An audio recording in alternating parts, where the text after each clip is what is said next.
कैसे हैं मित्रों। तो आइए आज हम अपने ज्योतिष ज्ञान की चर्चा को आगे बढ़ाते हैं। और जैसा कि मैं अपने हर वीडियो में मेंशन करता हूँ कि यह भौतिकवादी युग है और इस भौतिकवादी युग में धन की महत्ता को आप कम नहीं कर सकते हैं। सुख की आकांक्षा सबको होती है और हम जो कर्म करते हैं, चाहे वो आध्यात्मिक हो चाहे वो भौतिक हो, उनके पीछे सिर्फ एक ही मकसद होता है कि हम अपने जीवन स्तर को कैसे बेहतर से बेहतर बना सकते हैं। और अपने सुख की आकांक्षा करना, अपने लिए धन की आकांक्षा करना गलत नहीं है। ईश्वर ने कहीं भी नहीं कहा है कि समृद्धि की आकांक्षा मत करिए। खुद भगवान विष्णु लक्ष्मी जी को धारण करते हैं, लक्ष्मी जी उनकी धर्म पत्नी हैं।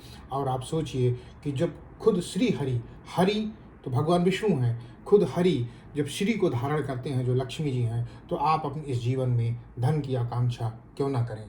स्पिरिचुअलिटी ठीक है, आध्यात्मिकता ठीक है, संतोष में जीना ठीक है। जिस तरह से प्रभु, एक हमारे यहाँ कहावत है, जेह विद राखे राम तेह विद रहिए, वो सब ठीक है। लेकिन अपने जीवन स्तर को बढ़ाना, अपने लिए धन की आकांक्षा करना कहीं से कभी भी गलत नहीं है। तो देखिए, आपके सामने एक कुंडली है, जिस कुंडली में हमने यहाँ पे जहाँ पे ग्रीन मैग्नेट रखा हुआ है, वहाँ पे 5 नंबर लिखा हुआ है। तो अगर आपकी कुंडली में इस जगह पे 5 नंबर है, तो इसका मतलब ये है कि आपकी कुंडली सिंह लग्न की कुंडली है। अब सिंह लग्न की कुंडली है तो आप उसमें धन योग को कैसे फलित कर सकते हैं, हम आप इस भाव में आपको बताएंगे। और कौन से धन योग आपकी कुंडली में बनते हैं, ये भी हम आपको बताएंगे। इसके पहले अगर आपने हमारे चैनल को लाइक नहीं किया है, सब्सक्राइब नहीं किया है, तो कृपया करके सब्सक्राइब कर लीजिए, क्योंकि मैं ये वीडियो अपने शुभचिंतकों के लिए बनाता हूँ और मेरा मकसद ये होता है कि आप अपने जीवन स्तर को कैसे बेहतर से बेहतर बना सकते हैं। इसलिए अगर आप हमारे पूरे वीडियो को सुनेंगे तो आपको उसमें योग के साथ जो उपाय मिलेंगे, वो उपाय मेरा दावा है कि कहीं नहीं मिलेंगे। मैं उपायों में मैं कभी भी ऐसे उपाय नहीं बताता हूँ जो आपको, मतलब जिनका आधार तो है, लेकिन वो जैसे समय के साथ, जैसे अब एक एग्जांपल ले लीजिए, जैसे पहले युद्ध होते थे तो पहले जो युद्ध लाठी डंडों से होते थे जब हम आदिम जमाने में थे, फिर थोड़े हथियार बने तो थोड़े तलवार अलवार से युद्ध होने लगे, फिर इसके बाद बारूद बने, और आज के डेट में देखिए युद्ध का स्वरूप बदल गया है। तो वैसे ही जो उपाय बताए जाते हैं, जो उपाय हैं, वो आदिम जमाने के थे। अब इस कलयुग में चारों तरफ जो महत्ता है, वो कलयुग का प्रभाव इतना ज़्यादा बढ़ गया है कि उसमें वो सब उपाय आप करते रहिए, उतने मतलब प्रभावी नहीं है। प्रभावी तो हैं लेकिन उतने प्रभावी नहीं है।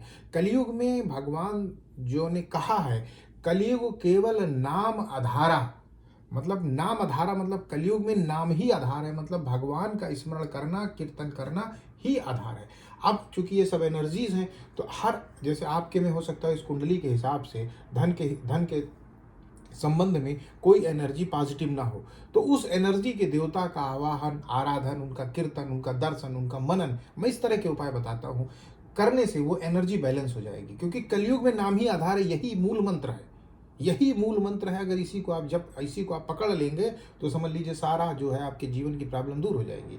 तो अगर 5 नंबर यहाँ पे लिखा हुआ है तो इसका मतलब यह है कि आपकी सिंह लग्न की कुंडली है।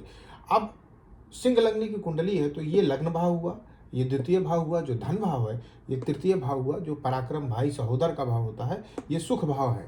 सुख भाव का वीडियो हमारे चैनल पे पड़ा हुआ है, आप अपने लग्न और राशि के अनुसार से देख लीजिए, वो बहुत अच्छा वीडियो है। और आपको इस धन भाव को देखने से पहले उसे जरूर देखना चाहिए, ताकि जो है सुख और धन दोनों के कॉम्बिनेशन को आप फलित कर सकें। ये पंचम भाव हुआ जो विद्या का होता है, प्रेम प्रसंगों का होता है। ये छठा हुआ रोग रिपु ऋण शत्रु का होता है। ये भार्या का भाव होता है, पार्टनरशिप का भी भाव होता है। ये अष्टम मृत्यु स्थान है, ये भाग्य स्थान है। ये जो दशम भाव है, ये राज का होता है, पिता का होता है। ये लाभ स्थान है, ये द्वितीय स्थान है जो कि विदेश का भाव होता है या व्यय का भाव बोलते हैं। अब द्वितीय भाव जो होता है वो धन का भाव होता है। तो यहाँ धन के भाव में आया 6 नंबर। 6 नंबर मतलब कन्या राशि। कन्या राशि के स्वामी होते हैं बुध। तो अगर धनेश बुध हुआ तो बुध की स्थिति, बुध के शुभाशुभ योग आपके धन के लिए बहुत इंपॉर्टेंट है। और इसके अलावा बुध जो है आपके लाभ स्थान के भी स्वामी हैं। तो इसका मतलब धनेश और लाभ, आपके लाभेश एक ही हैं बुध भगवान सिंह लग्न की कुंडली में। तो बुध ग्रहों में युवराज बोले जाते हैं। तो अब अगर धन भाव का स्वामी, पहला योग जान लीजिए, धन भाव का स्वामी अगर धन भाव में ही हो तो एक अच्छी स्थिति का निर्माण करता है। धन भाव का स्वामी स्थान परिवर्तन करके लाभ स्थान में हो तो भी धनवान होने का योग होता है। पहला योग मतलब धन भाव का स्वामी धन में हो या धन भाव का स्वामी स्थान परिवर्तन करके लाभ स्थान में हो, मतलब बुध लाभ स्थान में हो। इसके अलावा लग्न का स्वामी हुआ सूर्य, सूर्य स्थान परिवर्तन करके यहाँ चला जाए और बुध स्थान परिवर्तन करके यहाँ आ जाए तो भी एक अच्छी धन स्थिति का निर्माण होता है। इसके अलावा चतुर्थ भाव का स्वामी मंगल, 8 नंबर मंगल हुआ, मंगल का स्वामी यहाँ चला आए और साथ ही साथ लग्न भाव का स्वामी यहाँ आ जाए और साथ ही साथ तो बुध से दृष्ट हो तो भी एक अच्छी स्थिति का धन भाव का निर्माण होता है। धन भाव का स्वामी अगर चेंज करके यहाँ आ जाए और इस भाव का स्वामी अगर चेंज करके धन भाव में आ जाए तो भी आप जो है अपने सद प्रयासों से धन अर्जित करेंगे। इसके अलावा अगर पंचम भाव का स्वामी जो विद्या भाव का है वो धन भाव में चला जाए और धन भाव का स्वामी विद्या भाव में आ जाए पंचम भाव में, तो इसका मतलब आप ये हैं कि आप अपनी विद्या से, आप अपनी बुद्धि से धन का उपार्जन करेंगे।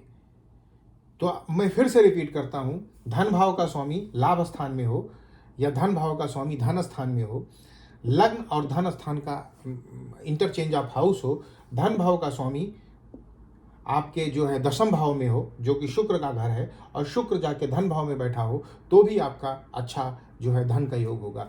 अब ये सब तो सारी चीज़ें हो गई।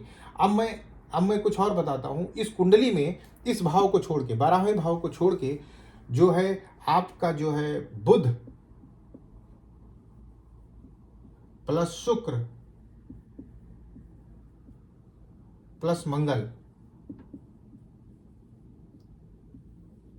कहीं भी बैठा हो तो भी ये एक धन कारक योग है। आप अपने बाहुबल से, आप अपने प्रयासों से धन का जो है क्या कहते हैं धन पैदा कर सकते हैं। आप अपने अल्प प्रयासों से धन कमा सकते हैं। ये एक स्थिति है, ये एक योग है। अब आप समझिए कि इन सारी चीज़ों के बाद अब आप समझिए कि धन भाव की स्थिति बुध की स्थिति पर डिपेंड करती है। अब बुध आपका डिग्री वाइज देख लीजिए कि वो मृत ना हो, वो बाल ना हो, वो वृद्ध ना हो, ठीक है, वो उसको युवा होना चाहिए। अगर वो युवा है तो इसका मतलब ये है कि आप जो है आप बुध का अच्छा प्रभाव उठा सकते हैं। अब बुध का अच्छा प्रभाव उठाने के लिए आपके कुछ उपाय हैं। बुध के देवता होते हैं गणेश जी।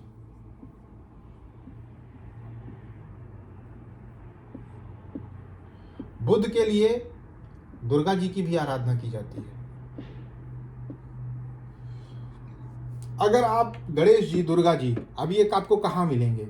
इनके टेम्पल आपको हर जगह मिलेंगे। बुधवार के दिन अगर आप इनका दर्शन करते हैं, इनकी पूजा करते हैं, इनकी आराधना करते हैं, गणेश जी के मंत्र का जाप करते हैं और ये सतत करते हैं, निरंतर करते हैं, तो आप मान के चलिए कि आपके जीवन में आप खुद इस बात का अनुभव करेंगे कि प्रॉब्लम आएंगी लेकिन कोई ना कोई अदृश्य शक्ति उन प्रॉब्लम को ऑटोमेटिक हटा देगी। वो प्रॉब्लम आपके आंखों के सामने से गायब हो जाएंगी। देखिए, इस बात का दावा कोई नहीं कर सकता इस मृत्यु भूमि में, इस कर्म भूमि में, कि उसके जीवन में प्रॉब्लम नहीं है। आप अगर महापुरुषों के जीवन का अवलोकन करें, मैं सबके तो बात नहीं कर रहा हूँ, मैं केवल भगवान राम और भगवान कृष्ण की बात करूँगा। भगवान राम देखिए, जब तक उन्होंने पढ़ाई की, गुरुकुल में रहे, जैसे ही वो आए, राज्याभिषेक होने को आया, वन चले गए। वन में देखिए उनकी पत्नी का, सीता जी, माता सीता का अपहरण हो गया, उनको युद्ध लड़ना पड़ा। तो उनके जीवन में भी कहीं अगर आप देखिए तो सुख और या ये था, पूरी कर्मभूमि थी। भगवान कृष्ण का देख लिए, बचपन से कंस ने उनको मारने का प्रयत्न किया, पूरे जीवन संघर्ष चलता रहा। इसके बाद जब उन्होंने राजपाट संभाला तो महाभारत हुआ। तो आप मान के चलिए, इस बात का दावा कोई नहीं कर सकता है कि उसके जीवन में प्रॉब्लम नहीं होंगी, लेकिन इस बात को तय किया जा सकता है कि उन प्रॉब्लमों को कैसे डील किया जाएगा। अब कोई प्रॉब्लम आई, अब आप घबरा गए, हड़बड़ा गए, आपको रास्ता नहीं सूझ रहा है, तो प्रॉब्लम तो आपको दबा ही देगी, समस्या तो आपको दबा ही देगी। आप परेशान तो हो ही जाएंगे, आपकी मानसिक शांति भिन्न तो हो ही जाएगी, आपकी पारिवारिक जो ग्रोथ है वो तो रुक ही जाएगी। लेकिन वही कोई अदृश्य शक्ति, जो ईश्वरीय शक्ति ने आपके मन को ढांढस बताया कि नहीं, सब अच्छा होगा, ईश्वर तुम्हारे साथ है। और देखिए, फिर धीरे धीरे आप उस प्रॉब्लम से निकल गए, और जब उस प्रॉब्लम से निकल के जाएंगे तो और मजबूत हो जाएंगे, और जब उस प्रॉब्लम से निकल के जाएंगे और मजबूत हो जाएंगे, दूसरी कोई प्रॉब्लम आ जाएगी तो उसको और अच्छे ढंग से डील करेंगे। तो बस ये ज्योतिष उसी संभावना को तय करता है कि आप अपने प्रॉब्लम को कैसे जूझेंगे, कैसे डील करेंगे। तो कलयुग केवल नाम आधारा, तो आप जो है गणेश जी और दुर्गा जी को जो है अपने जीवन में उतार लीजिए। और अगर आपको धन भाव को फलित करना है, अगर इनको आपने अपने जीवन में उतार लिया, तो समझ लीजिए आपका पूरा पूरा कल्याण हो जाएगा। अब मैं आपको एक मंत्र बता देता हूं जिसमें ये दोनों लोग शामिल हैं। तो उसमें एक मंत्र है, ओम पार्वती पुत्राय नमः। इसमें माता भी हैं और इसमें गणेश जी भी हैं। ओम पार्वती पुत्राय नमः। ओम पार्वती पुत्राय नमः। मैंने 4 बार रिपीट कर दिया। इस मंत्र को याद कर लीजिए। इस मंत्र का जिस भी स्थिति में हो मानसिक जप करिए। अगर आप नहाए धोए नहीं, कोई बात नहीं, मन में जप करिए। मन आप अंतरात्मा आपकी पवित्र होती है, अंदर अंदर मन में जप करते रहिए। जब नहाइए धोइए आप मेडिटेशन करिए, भगवान का आपके घर में स्थान होगा, मंदिर में जाइए, तब चाहे जैसे जप करिए। आप जो है गणेश चालीसा का पाठ कर सकते हैं, आप दुर्गा चालीसा का पाठ कर सकते हैं। लेकिन शर्त इतनी है कि बस कंटिन्यूटी हो, निरंतरता हो और आपके अंदर धैर्य होना चाहिए।